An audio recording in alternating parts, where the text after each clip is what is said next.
Namaste. Welcome to the channel. If you're new, my name is Stormie Calder. I help you unlock your potential, your soul potential, and actually harness it and create it into your life, stepping into the life of your dreams, the life you want to create for yourself, and become that beacon of shining hope that everybody looks to with the glow. All the glow ups. If that's your vibe, go ahead and subscribe. In today's video, I'm going to talk about a little impromptu topic that came up for me this morning when I woke up, which is why is enlightenment dangerous? And what does that mean? Because I think everybody chases enlightenment as an idea that's just easy and sexy. And it's just not true, both from experience from me and working with countless humans in this process. So I want to dispel a little bit of the myths and explain really just the process to give some context around enlightenment is just as dangerous to wake up. It's just as dangerous to become conscious as it is to stay unconscious. And it's really the paradox is how much do we wake up when, and can we even pace it is the next question. My 12th dimensional self recently has been pace yourself. Don't overdo it, because I will overdo my ascension work. A lot of people overdo their ascension work by mistake through the shadow. It has to do more with crisis, problematic relationships and things like that. But we're going to be diving into this in today's video. And if you guys haven't heard yet, I have a monthly membership called the Source Code Framework, where I dive into everything enlightenment material, everything what realms I'm channeling, describing what's safe, what's unsafe. I really just teach you guys about what's safe for the most part. I'm sharing a lot of personal stories, private podcasts, mini videos, deep dive masterclasses. So if you guys saw the How Enlightenment Works video, that is part of a masterclass series that I'm continually uploading into. So you get the whole series when you sign up for the Source Code Framework. It's your soul food, your soul juice, your awakening in an easy way. And I don't know that there's an easier way to say this. It's awakening's hard, and I'm going to describe all of those things to you. And then when you realize there's a feminine approach to spiritual enlightenment that is much easier, and it has to do with you passively listening to what is real wisdom and knowledge that is gained from experience, not from theory. And to say I have put in my time is a drastic understatement. I have worked so hard in my own spiritual enlightenment practice because I didn't have people that could appropriately guide me, because nobody was really spiritually able to meet my spiritual needs, which were for safety. And the majority of people that were guiding me spiritually, gurus, were men, and men tend to guide in a way with women that is just not supportive of a feminine awakening experience.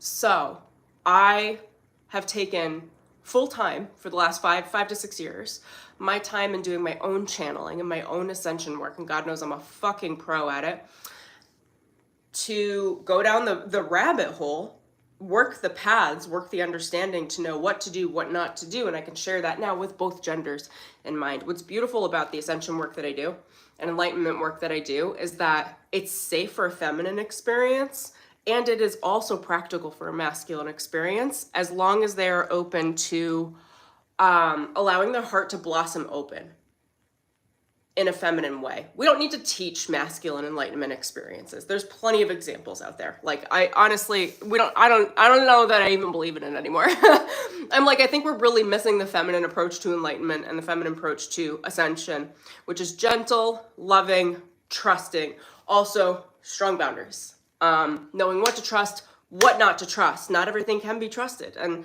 we'll probably go into a little bit of that today.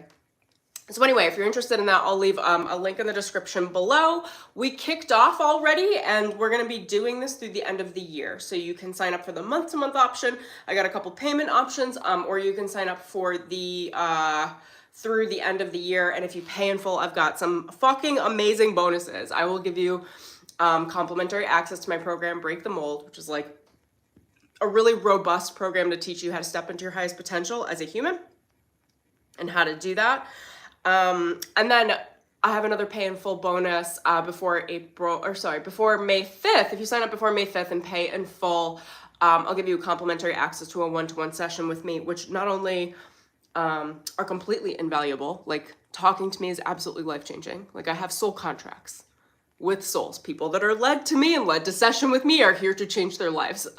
So that's one. But two, I don't offer this in any other way. So this is the only way to get access to me one-to-one. If you want access to me in general, where I actually answer your questions and I'm available within the group dynamic, then join the source code. Okay? All right. I kind of want to sit down, but I can't totally sit down in these pants in that way. I want to like go in my meditation position. Anyway, so why is enlightenment dangerous and why would I tackle it from that point of view? I've just noticed across the board that I get hurt a lot and the people around me get hurt spiritually when we think that it's not dangerous. If you think that convening with the higher mind or the Most High, in whatever way that means for you, whether it's God, whether it's Jesus, whether it's Allah or Buddha, or all the Hindu gods, or like, if you think that that's not dangerous, think again. Because here's the truth. You're just human. You may have access to your entire soul, but your mind is a construct of a human mind. And the human mind, as vast as it tries to catch up to what's going on multidimensionally, cannot possibly hold the framework and the construct of understanding whether or not it's safe. And I'm gonna give you a quick example. I don't think I've spoken about this on my channel, but I'm very not available for archangel work. And I'm gonna explain a little bit of why, because I want you guys to understand some of the things I've been through, because again, it has to do with danger. So if you do enjoy your archangels, like have at it. Do whatever channeling you want. They tend to be the gateway for Christians to enter like the world of metaphysics in general. And I know they're getting more and more popular. And as always, like take what you love, leave the rest. If you don't like my opinion, take it to your journal, okay? I'm just gonna tell you my experience. So the reason why I don't get on board with the archangel work is because I was led astray through archangel work, through a number of guides and guardians. Now, I'm gonna tell you openly, through my childhood, Archangel Michael was the one who kept me primarily safe, but I didn't call him in as a kid. Actually, he was called in from older family members for me. And I think that was ultimately positive, but I preferred the nature spirits overall. And then when I really started diving deeply into my own personal awakening experience, I had a coach that was working heavily with Archangel Metatron. So Metatron will come through in the downloads, and then I started working with Metatron. I don't recommend it, is what I would say overall. And Metatron is like, yeah, he's an archangel, and there's also the Metatronic aspect of the universe, of the multiverse, which is like the more architectural, masculine God source. And the thing about that energy is it's very mathematical. It's oddly linear, but it works in fractal patterns. And it's very dangerous because it doesn't have the feminine empathy. Like, it's non-existent, it's missing. Now, I'm not saying that Archangel Metatron is not empathetic. I'm saying his energy is highly fucking manipulative. And you don't know until you're already in problematic territory. Like, this is what's opening up right now, so I'm just gonna talk to this. I wasn't anticipating this, but whatever. So, I worked with Metatron for years, probably like 3 years. He was my main guide before I fired him. And I didn't know I could fire guides until one of my coaches back in the day was like, you need to get rid of him. He's wreaking havoc in your life. And I was like, is that possible? Is that possible for a guide to hurt you? Yes. Yes, it is, because they're under contracts. Even as I'm saying this, I have 5-5 on the timers, which is his fucking number. I have not spoken about him for years because I have been like refusing to give him any credit for the energy. So you're welcome to receive credit for all the nonsense I received in my life. Thank you very much. None of the good stuff. Oh gosh, I won't say none of the good stuff, but at what cost? At what cost? Now we can call it an archangel, but really it's like an archetypal energy pattern, a wavelength frequency of energy that is built on artificial ascension. So, and that is where the archangels live. Now I don't know why I needed to do this today, but I did, apparently. I'm gonna give you the little separation. When we talk about angelics, every human has potential to tap into their own crystalline angelic heart. We each have angelics within ourselves that are actually a representation of us. That's the angelic status or place or like energy that you want to connect to. No angelics outside of the self. That is my recommendation. Again, take what you love, leave the rest. Those of you that are dabbling, I don't care, I don't mind. Do what you do, okay? Don't look for external validation. I'm just going to share my experience. Also, I'm being led to tell you one more, this feels like a side tangent to me, but piece is that Archangel Michael has since fallen. He has fallen recently, and I wouldn't mess with his energy. If you need personal protection, you don't need to be going to external angelics. You need to figure out, 11:11 on my timer, you need to figure out right now, how do I feel safe within the self and within my own soul? Because if you have to reach to angelics, again, please don't hate me, I'm just the messenger. If you have to reach to external angelics to feel safe in your internal body, you have already displaced your power, you are no longer safe. So instead of giving your power to the human in front of you that was threatening, or the circumstance that was threatening that you needed protection from, so you called in an external archangel, you just gave that archangel your power. And to think for even a moment that they won't use that against you, it's impossible for them not to use it against you because there is absolutely no human accountability. Your mind cannot match that mind. There's no accountability. Also, for those of you that need to know, the angelics don't have free will. They are on slavery contracts with Yahweh. And if you do a little research on Yahweh, you'll realize he's like another incarnate of Satan that just like dresses in white robes. I don't think I've spoken about this much on my channel, but I used to channel him because he was associated with one of my coaches. And he signed me up for so many, really one or two, like 5D. No, it was one, but through Metatron, this like 5D marriage contract that was a fucking nightmare. Like fake twin flame, it was a nightmare. It was one of my best learning experiences, and I was very, very, very naive. And I hate to say that about myself, but that's one of my falling traits that I work through. But like, they're telling me to go into this. So any of you that have this experience, the Yahweh experience is like this, it's a false godhead, okay? When you encounter Yahweh, he wears these, it's so fun. I didn't think I was gonna be talking about this. This is so awkward in a number of ways for me. He wears these long white robes, and he's got this, this like golden insignia around or I don't know what this part of the robe is called, like the arms. And he's got these big sandals. He's a giant being, and he sits at the base of this tree. And in the realm that he's in, it's almost like you're walking into an egg. It's like a false universe. He built a false universe with a tree. And I want you guys to understand the tree, because the tree is a feminine archetype in the multiverse. It's the tree of wisdom. It represents the golden ray of creation. It is what I channel. So when you step into source code with me, and you go through any of my programs, material, channels, private podcasts, like any of the things, my stories, you're working with the golden ray with me, and you're working with the original feminine source consciousness from source, real source, not this prefabricated source, which is what Yahweh created. I forget what else he's associated with. Is he the Bible God? I feel like he is. I'm trying to remember. He's the main God that people go to in general. Anyone associated to archangels or calling on archangels is actually calling on Yahweh.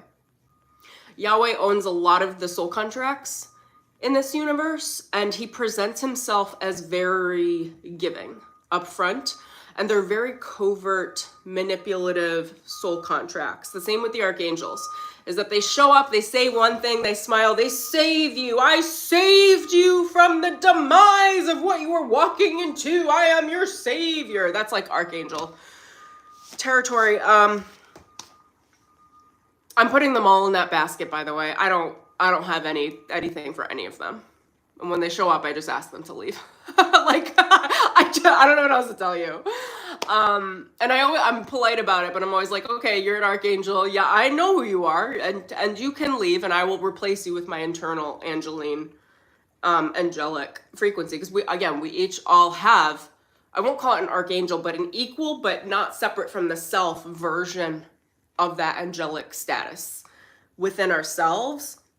And when you pray to the self, the higher forms of the self, you keep your energy with yourself. Once you displace your energy and other powers and other God sources that are external, they're very real and they can certainly help or harm. And I say harm because one of the biggest lessons I learned in every interaction I had with Metatron is at what cost? At what cost? I used to chant that as a fucking mantra for years. At what cost? Ascension? At what cost? Enlightenment? At what cost? A romantic engagement? At what cost? Sleeping with that person? At what cost? What's the fucking cost? Because it's going to cost something. It's going to cost something. It's going to cost energy. It's going to cost vitality. It's going to cost life force. It's going to cost time. It's going to cost mental thought, sticky thoughts. I also have a lot of funny stories about Metatron, but anyway, I'm shitting on him today. I didn't think I was gonna do that publicly, but he clearly needs it. You know why? Because I was channeling a much higher Godhead a week or two ago. And I asked him what his name was more officially, and he was like, well, I'm also known as Metatron. And I was like, but you're not the angel. And he was like, oh, the angel's the small version of me. And I was just like, y'all are simultaneously like exalted and amazing and a nightmare. I'm like, I just don't know what to do with that. It's terrifying. For those of you that channel, if you think for a moment that everything you're channeling is benevolent, think again. There's no accountability. Your mind can't hold it accountable. The only way to have accountability is to have such a high level of trust within some archetypal structure within your own soul that your soul can then hold the other counterpart accountable. And I'll tell you, even at the highest frequencies, they're sneaky as fuck. I have had to, and this is why enlightenment can be so dangerous. Like, even like 3 days ago, this shit happens like at least once a week for me. Like, I will be in an exalted frequency of belief, or I will be channeling a higher entity type, which is giving me wisdom and knowledge to integrate so that I can have an understanding in my life. And they always tie me into these subvert contracts on behalf of humanity. And I'm like, whoa, Nelly, I did not sign up to save humanity. Can't be done. Take me the fuck out of those contracts. And it happens to everyone that is channeling at these high levels or tapped into like high levels of spiritual consciousness, high levels of meditation. Like if you're, it's just hard to not get looped into stuff that you don't want to be a part of, because everyone that's the most high, most benevolent, like they're on different agendas. They have different agendas. And it's always at what cost? Like, they're not just going to allow the human to ascend. They have, at the most high level across the multiverse, there's no value for humans. None. I know people hate when I say this and talk about this, but it's such a level of truth. Like, through all of my channeling work, my saving grace is my psychology. Because when a godhead starts acting like a narcissist, you can see it. It's just the same patterns as human narcissism. Or whatever level of dark psychology, and then I exit those channels or transmissions, and then I have to work a lot of protection work, because when higher realms want to get a hold of you, they don't really care if you need sleep tonight. They don't really care if you have a job. They don't really care if you have to make money. They just don't really care. They're very self-focused, because the majority of their energy is somewhere else. It's not human, it's not on Earth. And most of these figures have no experience being human, so they have no reference point. Now, I'm going to tell you guys something and then I'll go back into my little list here. Over the last few days, where, you know, this is all stemming from, I've had to work very, very hard to negotiate with my soul to prioritize my human experience. When we do ascension work, the reason why there are so many monks and nuns and priests and why they all have to go on retreats for long, long, long periods of time away from humanity is because once you start the enlightenment process, which if you're watching a video like this, you've started, it's already opening. So you got to figure out how to manage it, which is what my program, the Source Code, is for. Safe management of your mind and your spiritual energy and inspiration. But like the reason why everybody has to retreat is because the soul itself, once that enlightenment experience starts, has little to no value for the human ascension process and what that might look like. How emotionally tumultuous that might be, whether or not it is actually damaging to your psychology, that's very real. Spiritual psychosis is very, very, very real. And the reason why I'm bringing this up is because one of the major dangers of doing enlightenment practice is that you might not be able to self-provide. And I feel like a lot of people get stuck into that. And it's the paradox of spiritual awakening is that the soul does not prioritize the human experience, period, end of story. I don't care who would argue with me on this. It just doesn't. It doesn't.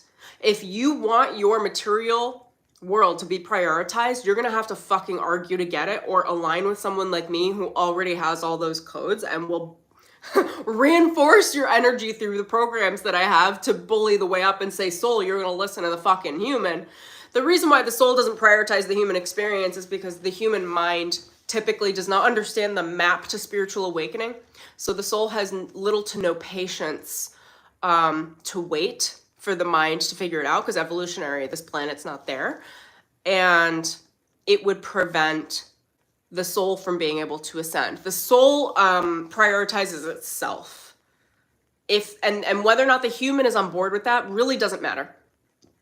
It really doesn't. The soul kind of like, I'm going to use this word because it just feels appropriate right now, but the soul kind of hijacks the line, like the human lifetime, and then moves it into place. Now, that could be an enjoyable experience. I mean, I've heard some people have like, I don't know if I have actually. I feel like people that say it's really enjoyable are just under contracts like the archangels are. I think they're under non-free will contracts where it's like, you channel this entity type ongoing for the rest of your life and we will make your life pleasant. And then you'll see a lot of the channels, a lot of the trance channels online, and I adore them. I love them. I love their content. But those are not people whose human experience is being prioritized. They are mouthpieces for other entities. And the reason why they're allowed to have a little bit smoother of an enlightenment process as a human is because they're under significant contracts. They're not under free will contracts. They've already traded their life force. So if you're not under one of those, which is like the rest of us, your soul's, it's just not designed to prioritize the human experience. We have to argue for it. So, I mean, the last few nights, my lower soul and my higher soul are so patient with me now because I've just done a really great job with my own internal negotiation. And they were like, you know what? We're going to sit with you. Explain to us why we should prioritize your material world. And I spent like the better half of the last 3 nights, like not sleeping, explaining this in my subconscious mind until they finally bent and were like, oh, you know what? Maybe we'll let you camp out for a minute spiritually. And my soul has been aggressively elevating and ascending multidimensionally this entire lifetime. And essentially, I've just been like arguing for my chance to enjoy my humanity. And I'm like, I want a base camp now. I'm not saying I won't continue to ascend, but this aggressive ascension, like, has got to stop. Like, it's driving me nuts. Like, I need to be able to camp out and just enjoy my life. So I call that a base camp. And I don't think that many of us know to have base camps. Either people completely reject their spiritual enlightenment and go backwards because it is very hard. Or they keep aggressively pursuing it at the risk of their own mind and their own ability to have sovereignty over their own decisions. That's enlightenment for you. You either give it all up to God, because there's nothing to keep that in check, whatever the God is, the external energy. There's no balance. There's no counterbalance. There's no structure to keep it accountable. Authoritative power corrupts authoritatively. Like, okay, like, I mean, I'm not telling you to not trust God. I'm saying it would be far better to learn how to trust yourself. Because God's going to make decisions that are on the highest. On behalf of the highest. That can be a martyr contract. I've had to renegotiate like 6 or so martyr contracts with my life. And I'm like, it might be on behalf of the highest good, but it's not on behalf of my fucking good here right now as human Stormie. So like, no. It's all negotiable. If you're wondering, spiritual contracts are all negotiable. They are all negotiable, but you have to have the ability to negotiate, which means you have to actually walk the path. So, I mean, I have a lot of time and a lot of history of following exactly what Spirit has told me to do. I have a perfect track record. So when I start bucking the system, my higher soul aspects listen, because they're like, oh, well, you're right. You do have a track record and you have been doing this, and oh, that's not working. Is that uncomfortable of an experience for you? And I'm like, yes, very. Enough trying to use me as a mouthpiece to translate for Spirit what humans do. I'm over it. I don't want to be on, what are they called? First contact. Like, no, take me out of the contracts. Like, I'm done.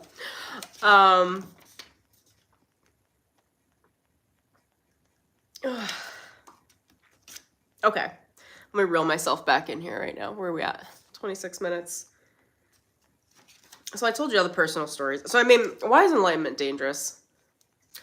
Because, I'm going to repeat this again. I know I said this before, but it's just as dangerous to wake up as it is to fall asleep. And it's like, it's the trick. I always choose awakening. And if you're watching a video like this, you've already chosen awakening. So, like, there's no point in going backwards. But the reason why it's dangerous is because it's like, the awakening is like you get on the train to enlightenment, but you don't know how to drive it. Like, you're on the train, but you don't know how to drive. You're on the train, but you don't know what the risks are of what speeds, what tracks. You have no idea how to actually maneuver the vehicle. And it's moving at high speeds. That's multidimensional ascension work. So any mistake, the amount of psychological work I've had to do on this is insane. Any mistake you make multidimensionally can be made in an instant as you're sleeping, before you go to sleep, when you wake up with a decision with your higher self, the highest self. And it could affect thousands of timelines that create an impression of whether that was a gain or a loss or a negative thought, that then move through the entire fabric of your construct of reality as a human and as a soul. It's insane. It's insane. The more knowledge I get, the more I'm like, this shit is dangerous. Like, how do we do this? And it's like, oh, that's why God is so oppressive, or suppresses the human consciousness down, is because there are so many ways we can screw it up for all. It's like on a whole nother level. How do you get around this? You need a guide. You need a guide that has expert experience. So, I mean, if you want to go to an ashram in India for the next 2 years, like, have at it. If you want to study Buddhism and go to the Himalayas for the next 10 years, like, have at it. If you want somebody modern that makes things sweet and fun and has already digested the experiences in a way that is so human, sign up for Source Code. Why struggle? I literally have worked my enlightenment process in the middle of Los Angeles. I live somehow like a monk in the middle of Los Angeles, in the middle of the most superficial city, in the middle of the most superficial neighborhood, with the most superficial people, no shade to Los Angeles, I'm from the East Coast, but like LA, like I'll tell you, they do not say things straight here. They will just smile in your face and like throw daggers in your back on the side. It's just like, and it's always a who knows who game. And I'm like, I don't care. I know God. Like, who do you know?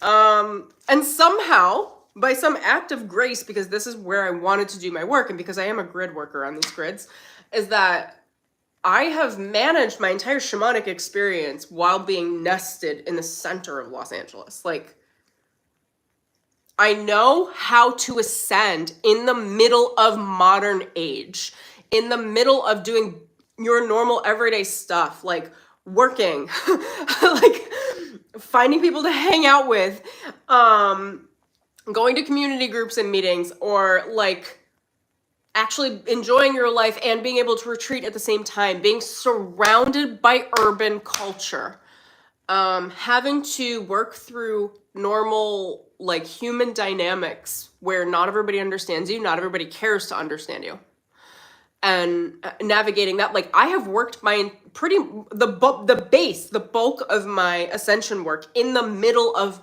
modern times, which is far more challenging than it is to go on a hermitage retreat, or if I wanted maybe an easier experience, going to Mexico for 3 years and just like camping out. Like, just, I chose the more modern approach because I wanted to know if it could be done in the middle of society.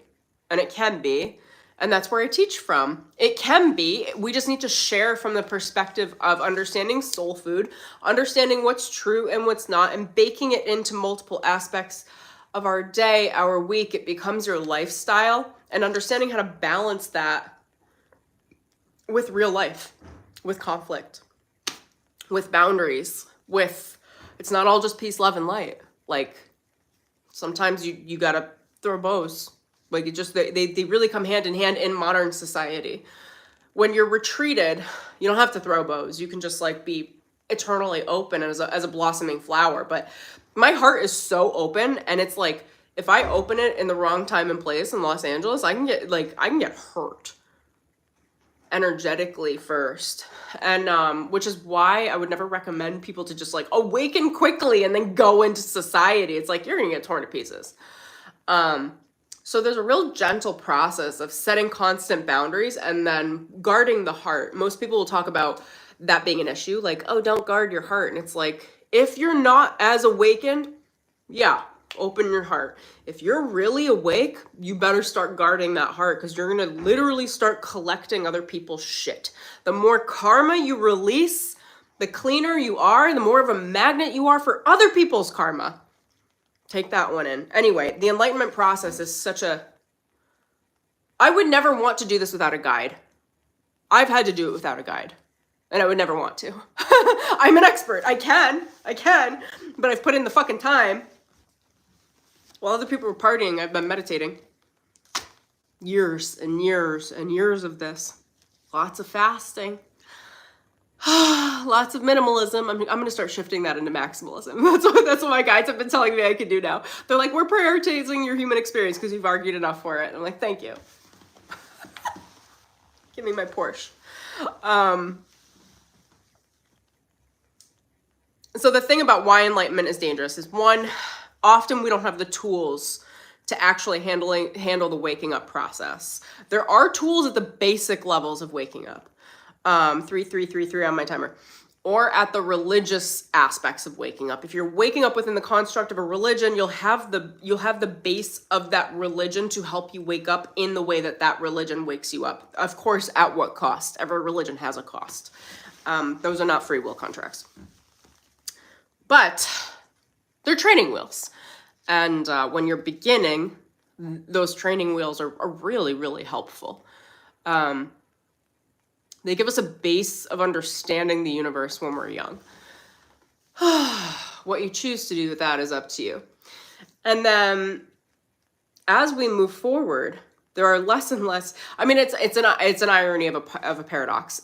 I was gonna say there are less and less tools, but it's not true. There are tons of tools. You just don't know what you need for what, because you don't know what your problem is spiritually, because it gets really, really, really complex. And it's like you have a screwdriver trying to like nails into something. It's like wrong tool, wrong place, nice try. Like that happens a lot in ascension work, in enlightenment work. It happens all the time. And I see with a lot of my clients and stuff too, I'm like, oh, that was like good effort, wrong tool and wrong process. And that means everything. You do have to know what to do, when to do it. It's not enough to just have a positive mindset. You do need guidance. And my guides say this all the time. They're like, please, Stormie, just step up and be the guidance that people need, because it's just like, it's an insane system. It's built to break humans, not to build them. And that's truth. I can't get around that. Number 2 is that once you start the awakening process, you can't stop it. Frequently, that's without rest for the human. The way that humans deal with this is they go into such a level of crisis where they can't handle it anymore, where they just give in and they just say to the soul subconsciously, I'm done with you. I'm just going to retreat to being a basic human. The soul is so threatened by that. So threatened. But it happens a lot. That's probably the biggest point of leverage with the soul is like, hey, if you don't make this a little bit easier, I'm just going to go back to being a basic human and I'm not going to fucking consult you. I'm just going to go pay my bills, hate my life, go drink, don't drive. I don't know. Like, it's very real. Because when we start the awakening journey, you're unpacking all of your childhood trauma, you're unpacking all of your energy patterns, you're unpacking all of your current energetics, your current relationships, your past, your future timelines, whether or not they're on trajectory. Also, black magic is very, very, very real. There could be people just slinging shit at you just to take you off path. It literally is just introducing exhausting karmic work that no one should have to do, that you then have to do when there's black magic involved. And I don't know how many humans encounter black magic, but I think it's a lot. I know I've had to deal with a tons, beyond my fair share.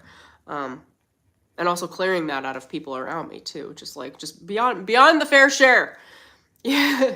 When it comes to spiritual enlightenment work, it's like, it's not all moving forward in ascension. Like a lot of it's shadow, a lot of it's deep, a lot of it is tumultuous and disgusting and revolting.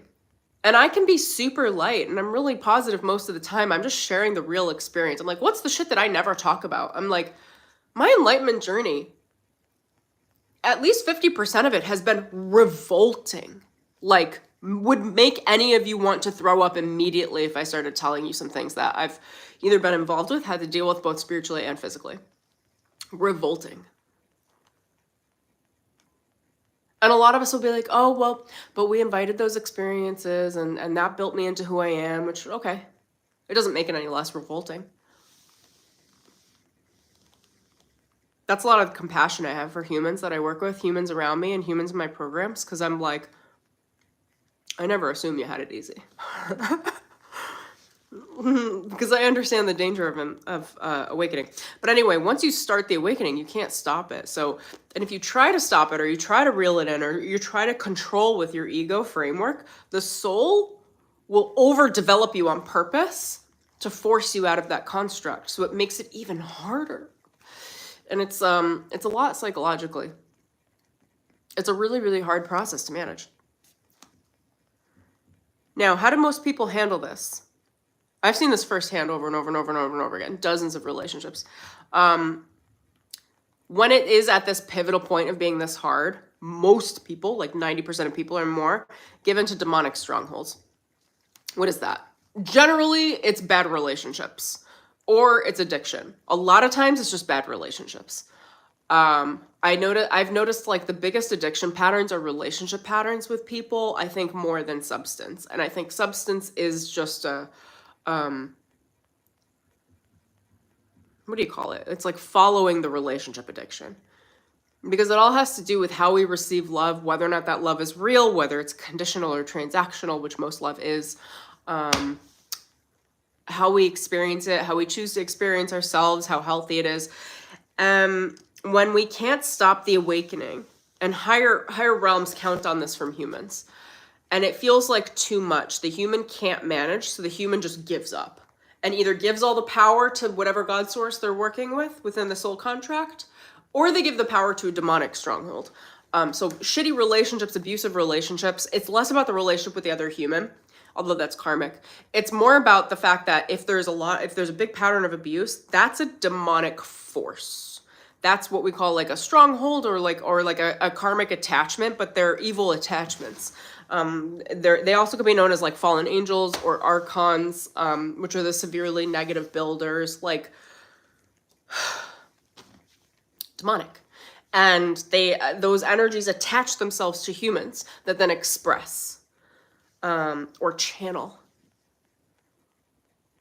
I had someone I don't, is this a good example for me to give? Yeah, I gotta walk around this delicately though. There was someone I had in my life for a period of time that I didn't see this part of their personality because it's not actually part of their personality, but they created an abuse dynamic and they became a channel in front of me one day when I was like the most vulnerable, just like myself, and attacked me verbally and spiritually in such a way where like I saw this huge dog come out of their heart and their chest and attack my energy. And he saw the same thing. He's psychic too. And like literally at the end of this whole disagreement and this conflict, I was like, why the hell did you channel that? What made you do that? And he was like, I don't know. I just felt the opening and then I felt the surge of the power and I had to channel that energy to you. And I was like, that was a demonic force. You allowed that demonic force into your body and then sent it to me in physical proximity, physically, emotionally violating my space, yelling at me verbally, creating a mental abuse pattern, threatening me physically. And this is a conscious person. Or what was conscious, maybe not to this point, but like all of this happened in the span of like 15 minutes. And I was in the middle of this triggers a PTSD moment in people. So I then was triggered into PTSD. And because I know that about myself, I can walk myself through it. And I was like, you just put me in this moment. This is because of you. I was like, I saw that fucking dog come out of you, which is a shadow. It's that was a shadow hijacking from a demonic force, an abusive. I don't know what entity that was, but it's an abusive entity. It's a shadow entity that combined with this other man's shadow and then sent that to me, which was to hijack my shadow, which has patterns like this in my past, in my upbringing. Do we attract everything? Like, yes and no. Like a lot of it's unconscious. Did I attract this? Like, no. Sometimes shit just happens because we have specific shadow patterns, either done to us, on us, what have you. So this was a level of like black magic in person.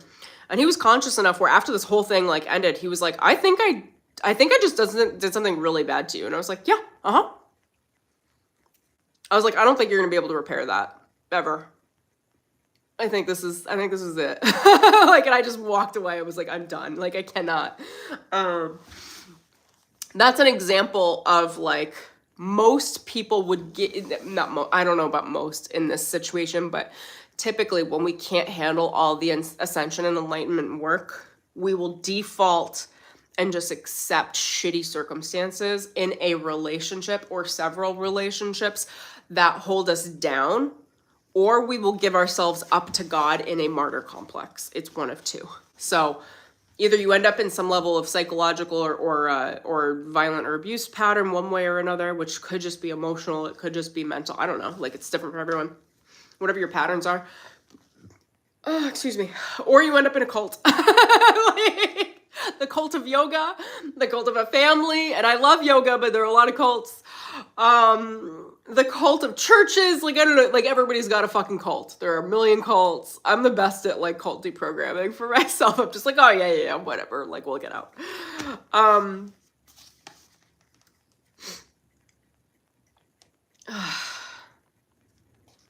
What I wanted to say on that too, is that I kind of have like a human record with spirit, like as a record holder, where the different God sources, and you know, they were trying to break my human spirit over and over and over again, and I refused to break.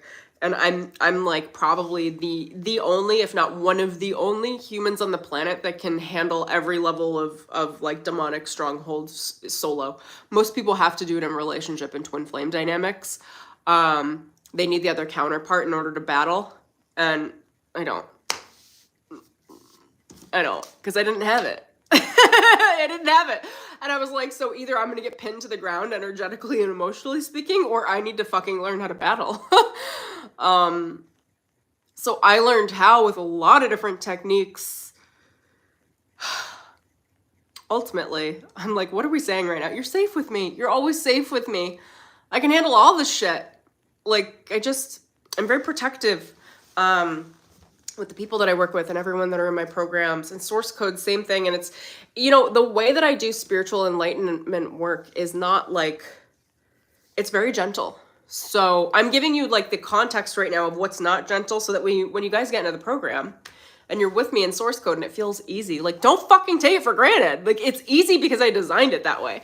It's easy because it's a feminine, gentle awakening experience. We don't have to make things hard. I do hard things behind the scenes so that in my programs, my clients and people that work with me in one way or another in my programs can benefit from not having to fight. Both for men and women. Like, there's just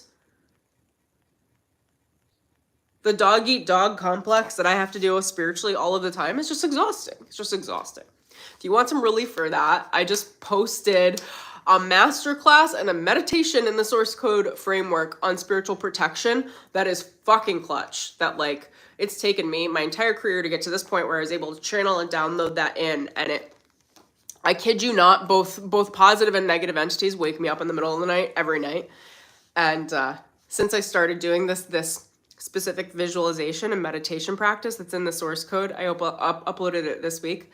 I have no interference. I can get some fucking sleep. like I woke up this morning and my primal soul came to me and she was like, hey, we got to decompress off of what you went through last night. And I was like, what was that? And she was like, we had no access. I was like, oh, cool. So it was just me and my subconscious. Okay, great. Good to know. Okay, so number 3 on my big list here, why enlightenment is dangerous, is because enlightenment prioritizes the soul experience for ascension, not the human experience for ascension. It's often, in fact, at denial of the human experience, meaning how you feel as you move through your process as a human and what happens to you is just not the priority of the soul. The soul just doesn't give a shit if you have to sell your house or remortgage it, or if you lose your car. Like, the soul does not give a shit. The way that we get around this experience is by developing our consciousness in a way where we mentally understand stakes, where we understand why the soul does this, where we understand what the soul has to risk by caring about the human a little too much.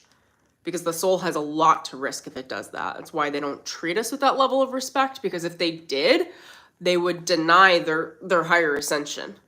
It's like giving an ant too much respect. Like, it's just like, we'll go into this more in source code in general, but generally speaking, the soul will agree to prioritize your material human experience and allow your ego presence as long as you have an understanding of the accountability in your consciousness. These are light codes that I'm giving you through everything that I do. You're stacking up light codes with me. Wisdom codes from the golden ray. The golden ray of creation is the ray that I work with.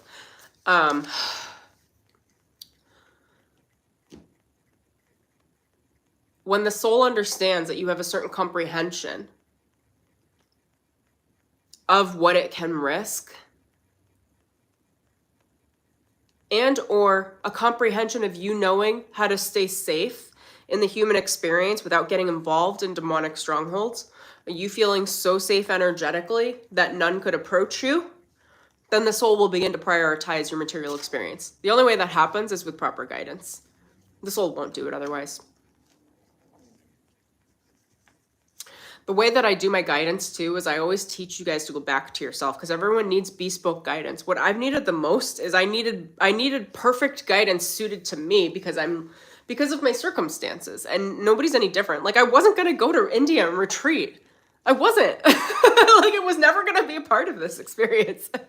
I didn't care. I was like, I could do yoga in my apartment. Why would I go to India? Like, I'm one of those. So I needed a bespoke process, and I couldn't find it. So I worked it myself. And because I was born with these gifts, I can do that. Most people can't. Probably none of you can. So it's like, you're following some system. Take a dive into mine, see if you like it, see if it fits, see if it works. It will be gentle. It will be loving. It will be kind. It will be easy. A lot of what I do is the codes that I transmit to everyone that ends up in my world is like, I should feel so much more stressed with the chaos that's in my life right now, but I'm actually like surprisingly balanced. And I'm like, yep, that's my work. I allow you to continue to get through your modern issues, your modern society, your modern human anything, with that level of spiritual monk. I don't even know what to call it. Just like balance, spiritual balance. So somehow you can actually manage your real world as a human, which is like unheard of.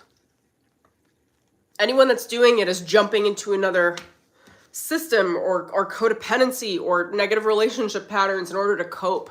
But actually, I can teach you how to cope with you without the destructive habits and patterns, so that you can actually step by step put one foot in front of the other and get through your life with a very, very spiritual approach and a very practical understanding of life, of how to like move through very urban life, urban issues.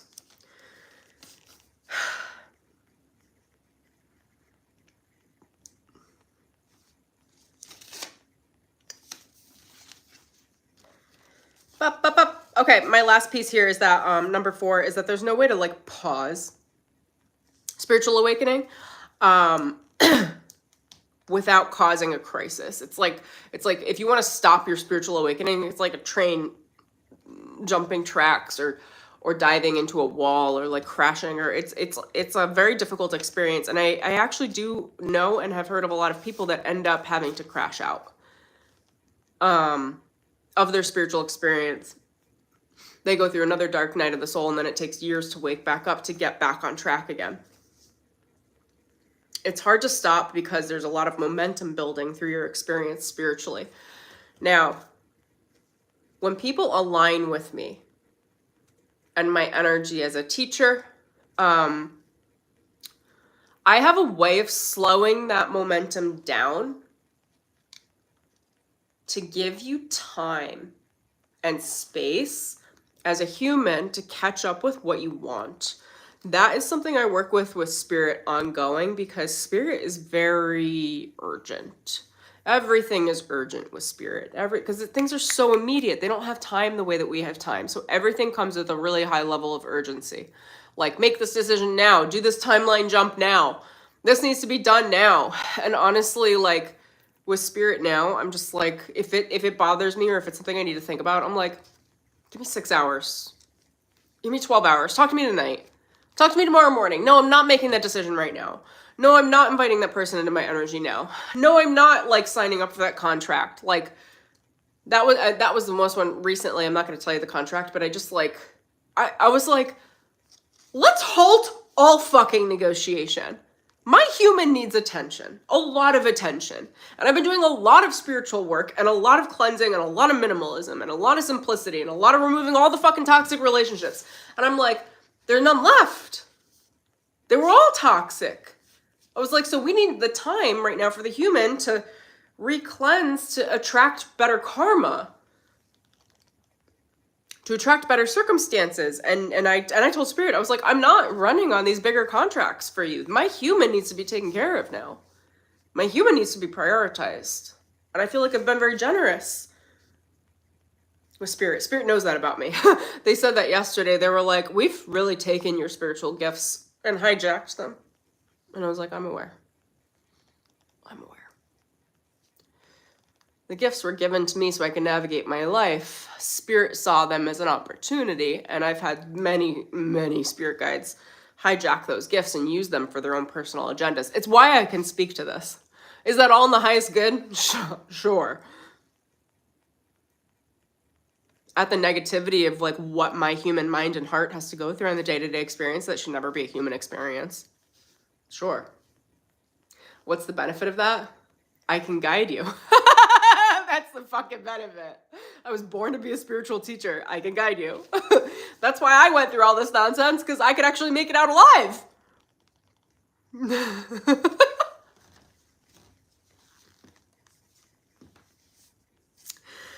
Oh my gosh, you guys. Anyway, so in any level of working with me, I slow the energy down and I get you into a base camp, essentially. Or some of you that do need to move more rapidly, I help you to move forward through your ascension work in a way that feels so natural. You'll just be like, am I ascending? What? Because I'm doing it through the inner child. I'm doing it through the inner mind. I'm doing it through giving you mental concepts that are just easy to digest, easy to understand. They're easy to understand because I'm an amazing translator. Spirit is not easy. Spirit speaks in spiritual dialect. Spiritual dialogue. It's like priests have a language with spirit, as do nuns, as do monks. I have a language of spirit. Spirit speaks a language. It's why the Bible's written in a certain way. It's why, like, A Course in Miracles is written in a certain way. Like, they're all, like, they're very, very dense, godly texts, because spirit speaks a certain language that is very confusing. It takes a lot to unpack it. I unpack it, I digest the wisdom, I become the wisdom, I live the wisdom in my day-to-day Los Angelian life. And then I actually give you like the TLDR, too long didn't read, shortcut version, speaking human in today's day and age to you on what it means. And then you're like, oh my God, that was so easy. It's like easy for you because I just spoke it in that way. In a 20-minute video, you got what took me 10 years. Okay. But like, that's the point. That's my idea of base camp, is like, I'm delivering the topics in such a way that it just becomes so easy to digest and understand that your consciousness naturally expands in a position of like organic evolution. It just becomes a natural process. There's nothing forced about it. And the reason why I can do that is because I have so much experience living my life and having to do this as a part of my actual life. I did not retreat. I have never retreated anywhere out, like not more than like a couple weeks. I've just been living my life. And I do this all in sync. That's why I have so much credit with spirit. Okay.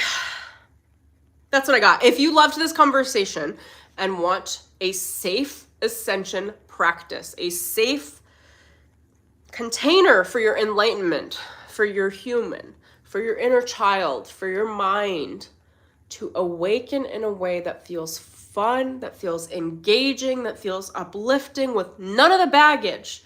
And if you want someone to answer your questions as you go, like you got questions about karma, like fire them out. I've got an entire daily chat in the source code with you guys. Ask me your questions. Like people are already asking me questions and I'm shooting videos to answer them. Like you are a part of this process as we move through this journey together in the source code. Like a lot of the content I'm developing is me in spirit, and a lot of the content is based off of what you guys need. What you need in the moment. Like what map do you need right now? What aspect of like inner work do you need? What are you guys dealing with? And then I'll figure out from there how I can help, how I can assist, what I channel in, or any level of advice that I would give to me. It's how I handle other people. Is I'm like, what would I say to me?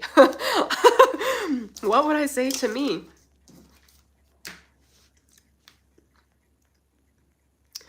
I've got a lot of master classes in there. I've been diving deeply into the fairy realm, which is really, really important and just vastly underrated.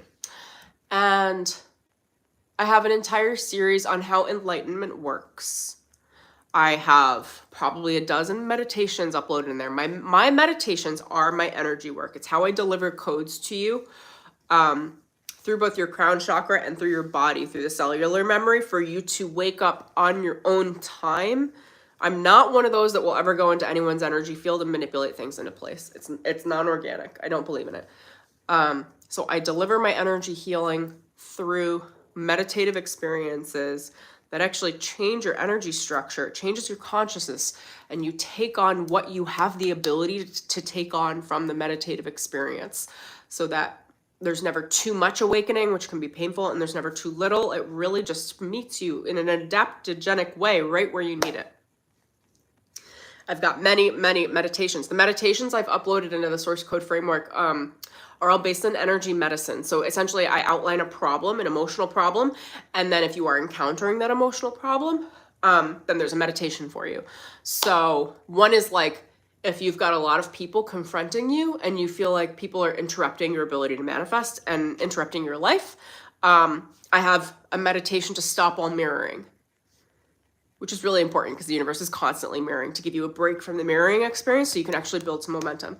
If you're encountering a lot of self-doubt, you don't know what's real, what's not in your waking reality, I have a meditation and activation that goes through restructuring your internal perception of your own mind so that you can perceive yourself clearly and recreate a new lens of perception to walk through the world with. You know, I've got so many of these different meditations. I've got an incredible spiritual protection meditation that I uploaded this week that's just really out of this fucking world.